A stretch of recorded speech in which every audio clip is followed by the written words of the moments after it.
cierto muy moderadas, eran satisfechas por criados que se turnaban y aguardaban abajo. En cestos especiales para este fin, subían y bajaban cuanto se necesitaba allá arriba. Esta manera de vivir del trapecista no creaba demasiado problema a quienes lo rodeaban.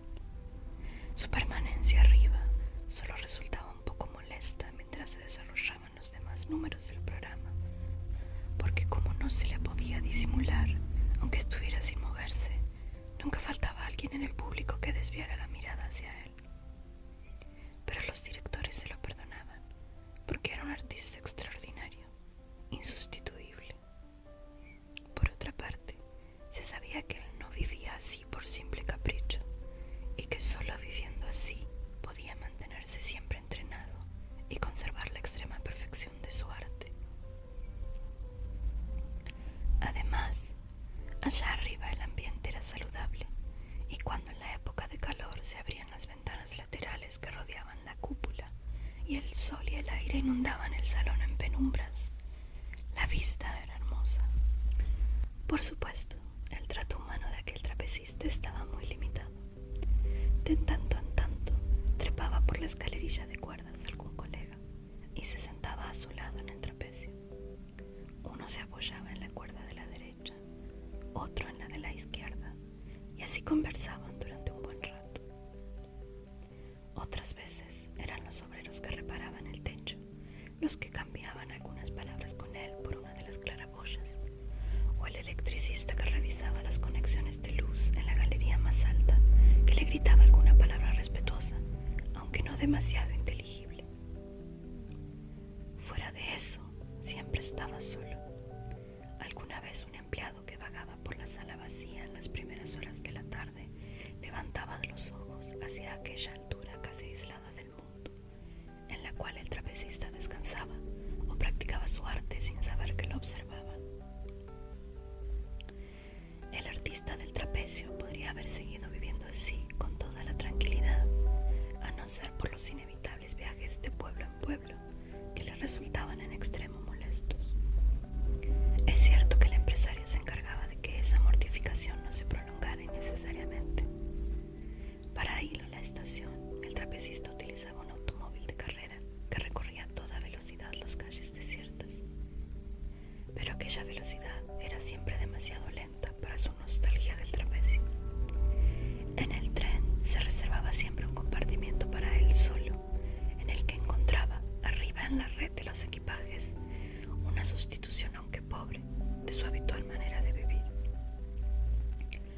En el lugar de destino se había izado el trapecio mucho antes de su llegada y se mantenían las puertas abiertas de par en par y los corredores despejados. Pero el instante más feliz en la vida del empresario era aquel en que el trapecista apoyaba el pie en la escalerilla de cuerdas y trepaba su trapecio en un abrir y cerrar de ojos.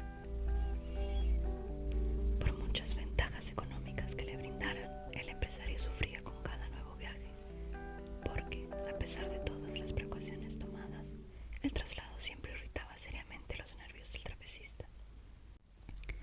En una oportunidad en que viajaban, el artista tendido en la red, sumido en sus ensueños, y el empresario sentado junto a la ventanilla leyendo un libro, el trapecista comenzó a hablarle en voz apenas audible. Mordiéndose los labios, dijo que en adelante necesitaría para vivir 2 trapecios en lugar de uno como hasta entonces. 2 trapecios, uno frente a otro.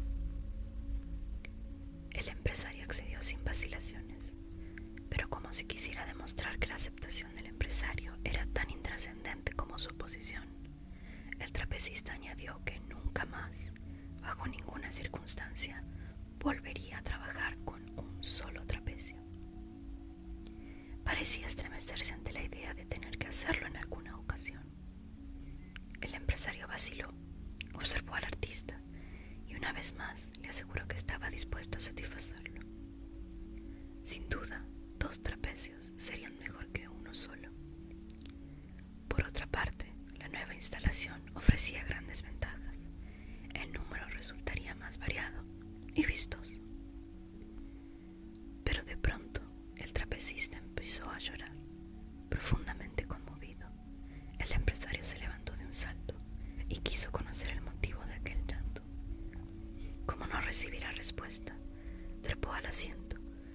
acarició y apoyó el rostro contra la mejilla del atribulado artista, cuyas lágrimas humedecieron su piel.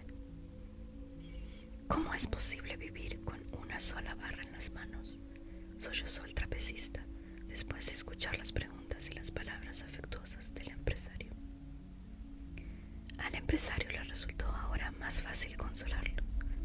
Le prometió que en la primera estación de parada telegrafiaría al lugar de destino para que instalaran inmediatamente el segundo trapecio, y se reprochó duramente su desconsideración por haberlo dejado trabajar durante tanto tiempo en un solo trapecio. Luego le agradeció el haberle hecho advertir aquella imperdonable omisión.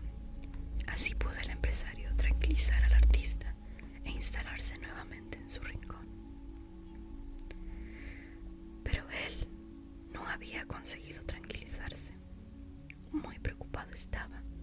A hurtadillas y por encima del libro miraba al trapecista. Si por causas tan pequeñas se deprimía tanto, desaparecerían sus tormentos. No existía la posibilidad de que fueran aumentando día a día. No acabarían por poner en peligro su vida.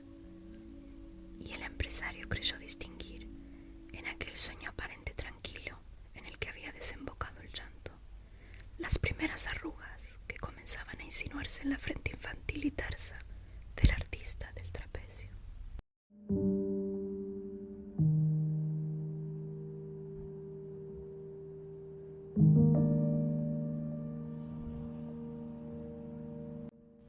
Espero hayas disfrutado de este cuento de Franz Kafka. Nuestro archivo de biblioteca 009 sobre este triste y melancólico trapecista. Por mi parte, solo me queda desearte una gran semana, recordarte de suscribirte, darle like y dejar algún comentario, y esperarte en la próxima entrega de la biblioteca, donde abriremos nuestro archivo número 10. Te mando un beso. Nos vemos.